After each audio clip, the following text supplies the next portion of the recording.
Il y a un enjeu impérieux à fiabiliser les données qui fondent la reconnaissance du régime de catastrophe naturelle, étant donné que plus de la moitié des communes en sont exclues. Si le critère géotechnique ne pose guère de problème et constitue une formalité, c'est le critère météorologique qui est défaillant. Nous le savons, l'indice météorologique lui-même n'est pas directement mesuré, mais calculé à partir d'une modélisation numérique. Nous ne comptons d'ailleurs que 3000 points d'observation. C'est un point de relevé pour 3 mailles, ce qui contribue à exclure des communes du CatNat, alors que toutes les communes autour en sont bénéficiaires.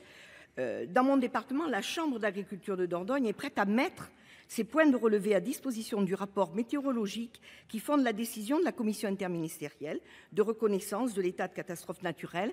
D'autres données pertinentes existent. Les acteurs du monde agricole sont prêts à contribuer. La rationalité des décisions n'en serait que plus grande. C'est la raison pour laquelle je vous appelle à voter cet amendement. Merci. Quel est l'avis de la commission, madame le rapporteur ?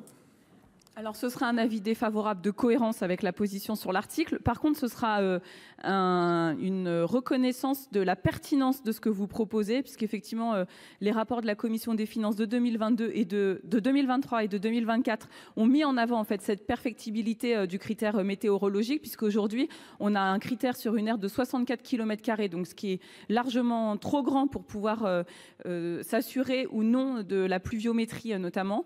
Et donc, ce que vous proposez me semble très pertinent, et donc je pense que vous aurez ça sera judicieux de redéposer cet amendement au moment où le PPL de la Commission des finances sera étudié. Merci madame le rapporteur.